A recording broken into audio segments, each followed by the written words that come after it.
warahmatullahi wabarakatuh. Waalaikumsalam warahmatullahi wabarakatuh.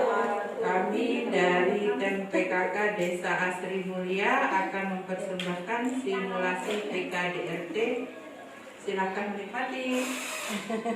Saya kasihkan sama fasilitator.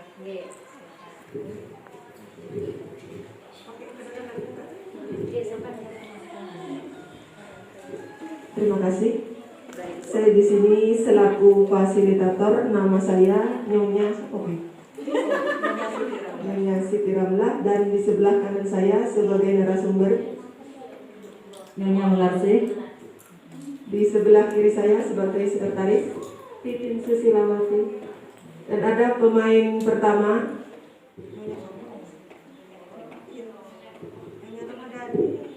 Saya Nyonya Ikrimah. Di sebelah sana pojok itu ada pemain kedua. Saya Nyonya Masula. Dan pemain keempat Saya Nyonya Siti Ratiba. ini ada permainan. Ini apa namanya? Di sini ada jeberan simulasi, ada dadu, kemudian kartu materi. Di sini ada kartu sanksi, yang terakhir kartu pesan. Oh, ini kartu penggerak alat ya, alat penggerak. Segera kita mulai. Kita kasih aplaus dulu.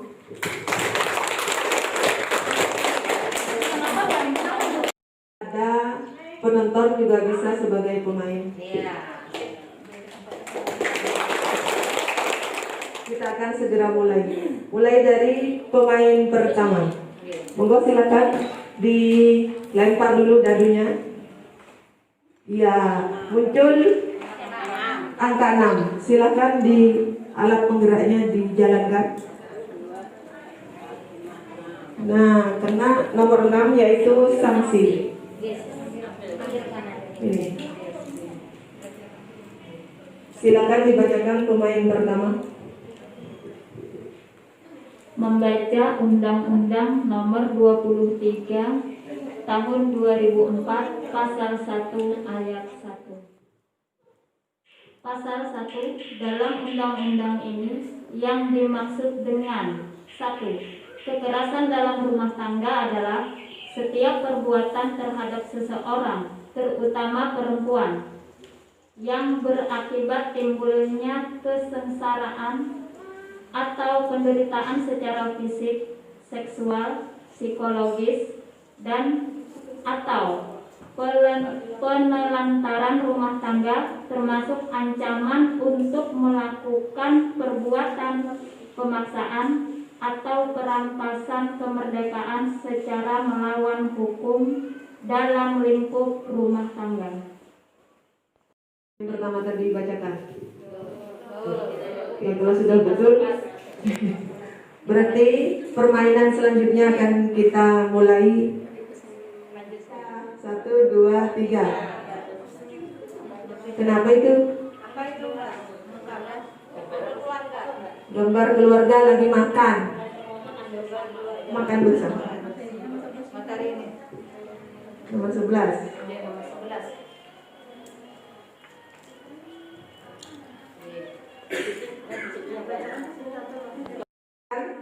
Pak Samin dan istrinya sudah lama pisah ranjang dan jarang berkomunikasi. Pasalnya istrinya mempunyai penghasilan lebih besar. Dia kesal pada suaminya menganggur dan malas. Apakah benar tindakan Ibu Samin? Silakan ditanggapi pemain keempat. Tindakan Ibu Samin itu bagi saya tuh kurang setuju. Walaupun penghasilan suami sebesar apapun kita terima apa adanya, sekecil apapun kita terima apa adanya. Itu adalah udah rezeki dari Allah. Ada yang menambahkan pemain? Kalau untuk masalah penghasilan lebih besar daripada suami, mungkin kan rezekinya di situ. Cuma itu emang dasar udah nafkahnya di segitu, ya disyukurin aja. Bagaimana?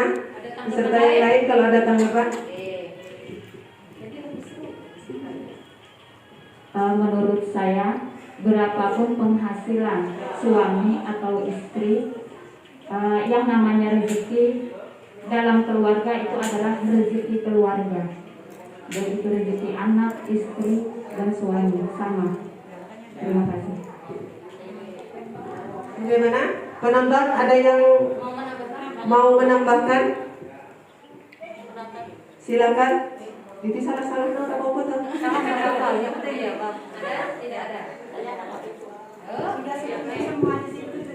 Saya bisa pemain nomor 2 mau menanggapi. Menurut saya Ibu Samin dan Pak Samin tadi tidak benar. Kalau buat kisah ranjang, sebaiknya kalau ada masalah seperti itu harusnya dimusyawarahkan antara ibu dan bapak, gimana baiknya dengan langsung kisah ranjang, biar supaya keluarga bisa menjadi utuh lagi dan tidak terjadi perceraian. Seperti itu aja tanggapan dari saya. Ada lagi yang mau menambahkan? Anggota? Penonton? Berarti saya serahkan ke Ibu narasumber. Ya, di sini saya akan menanggapi dari ibu-ibu tadi yang sudah memberikan tanggapan. Jadi di dalam keluarga itu ada anggota masing-masing, itu ada ibu, ayah, dan anak. Jadi di dalam keluarga memang ayah sebagai kepala keluarga, sebagai sebagai kepala keluarga yang mencari nafkah. Masalah penghasilan itu kadang memang ada yang lebih besar istrinya daripada suami. Tetapi kita sebagai istri harus menghargai, harus menerima apapun rezeki yang diberikan Allah kepada kita. Kita harus siap menerima atau kita harus bersyukur dengan adanya rezeki itu. Mungkin itu saja yang bisa kami sampaikan. Terima kasih. Kami kembalikan kepada narasumber. Fasilitator, maaf. Lanjut ke Bu. 16 dibaca dulu. 16. Dikocok dulu. Iya, maksudnya artinya dikocok dari nomornya. SMP. Ia ingin sekali kursus menjahit agar dapat meningkatkan kehidupan masa depannya. Bapak dan Ibu Sastro menyetujuinya dan memberi kesempatan kepada Mina untuk kursus menjahit. Tetapi anak Bapak dan Ibu Sastro tidak setuju karena dipikir akan menghambat kewajiban dan tugasnya sebagai pembantu. Benarkah sikap anak Bapak dan Ibu Sastro? Silakan pemain pertama untuk menanggapi. Mina, pembantunya.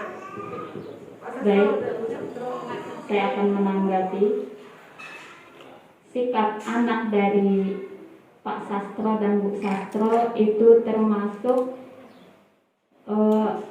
menghalangi atau menghambat keinginan orang untuk maju.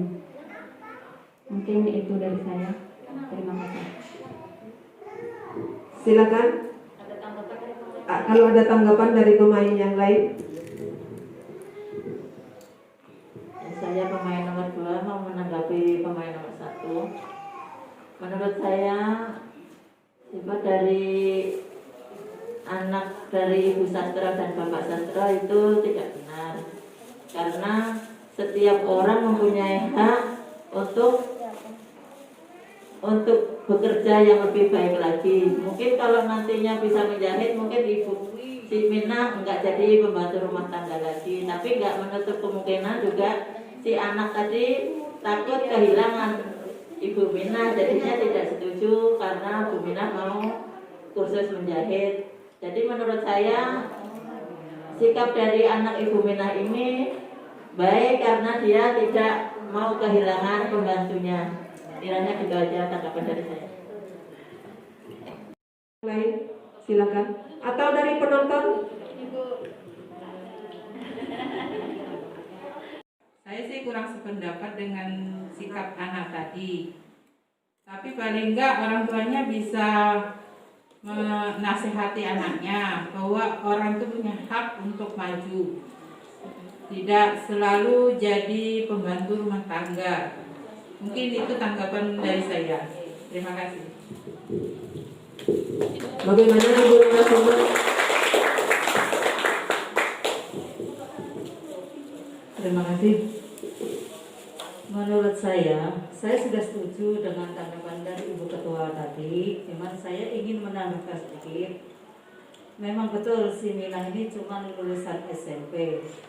Dan sepantasnya kalau si Mina tersebut dibekali dengan kursus-kursus supaya si Mina lebih mengerti tentang kerjaan atau lebih paham dengan skill atau keahliannya. Kemudian tentang sikap anaknya tadi tidak sepantasnya karena selama ini si Mina sudah membantu banyak di keluarga Bapak Sastra. Jadi sepantasnya anak Pak Sastra tadi membantu pembantunya tersebut mendukung agar si Mina bisa melanjutkan pendidikan ke jenjang yang selanjutnya. Mungkin itu tanggapan dari saya. Kalau ada yang menanggapi lagi silakan. Terima kasih. Bagaimana Ibu-Ibu? 23 tahun 2004 adalah peraturan dan landasan hukum untuk penghapusan dan pencegahan tindak kekerasan dalam rumah tangga dan juga merupakan peraturan perlindungan bagi korban dan penindakan bagi pelaku. Selanjutnya, bagaimana pendapat Bapak dan Ibu tentang mengenai isi undang-undang ini, yaitu Undang-Undang Nomor 23 Tahun 2004?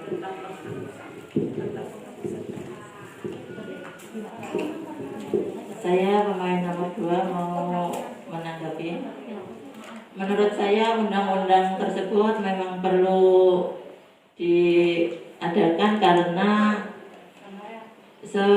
nanti kalau nggak ada undang-undangnya di dalam rumah tangga pasti ada kekerasan dan tidak bisa menjamin keluarga tadi mendapat perlindungan karena tidak ada undang-undangnya. Jadi menurut saya undang-undang itu sangat perlu ditetapkan dan dibikin seperti itu. Seharusnya tuh undang-undang tuh harus ada di undang-undang untuk perlindungan anak orang tua. Tindakan kekerasan itu kalau undang-undangnya dihapus kemungkinan tidak menjadi dasar hukum dan merajalela soal kenakalan anak remaja juga kenakalan ya semualah. Menanggapi yang tadi. Terima kasih. Jadi perlu memahami Undang-Undang Nomor 23 Tahun 2004 tersebut agar korban dapat diketahui hak-haknya. Di lain pihak, bagi pelaku dapat mengetahui bahwa kekerasan dalam rumah tangga merupakan pelanggaran hak-hak manusia dan hukum sehingga masyarakat mengetahui kewajibannya untuk mencegah kekerasan dalam rumah tangga. Demikian dari kami. Oke, selanjutnya hasil simulasi tadi akan disimpulkan oleh Ibu Sekretaris. Terima kasih. Saya akan membacakan kesimpulan hasil dari simulasi hari ini. Tempat aula kantor Desa Asri Mulia, hari dan tanggal. Terima kasih. Baiklah, akan saya bacakan hasil diskusi simulasi kita hari ini. Tempat aula kantor Desa Asri Mulia, hari dan tanggal Rabu 10 Juni 2020. Kesimpulan dalam permainan ini yang pertama yaitu ada pasal 1 ayat 1 yaitu tentang kekerasan dalam rumah tangga, yaitu untuk perlindungan tentang perempuan. Yang kedua, tentang penghasilan suami dan istri. Istri memiliki penghasilan lebih besar daripada suami. Sebaiknya di dalam rumah tangga itu keluarga harus saling menghormati dan menghargai karena rezeki itu adalah milik keluarga dan harus disyukuri. Yang ketiga,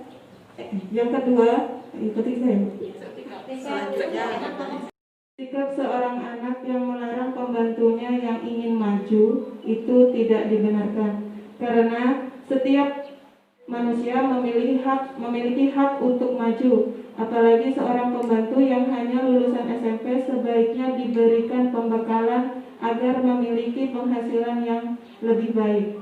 Dan yang terakhir yaitu tindak kekerasan mengenai undang-undang tindak kekerasan harus tetap ada karena sebagai dasar hukum untuk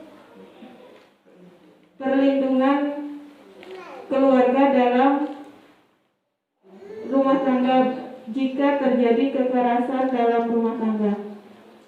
Mungkin hanya itu yang saya sampaikan. Salah hilaf mohon maaf. Saya akhiri. Terima kasih. Demikian simulasi PKDRT dari kami. Mudah-mudahan bermanfaat untuk kita semua dan dapat kita laksanakan dalam menjalani rumah tangga kita bersama. Salah hilaf mohon maaf. Wassalamualaikum warahmatullahi wabarakatuh.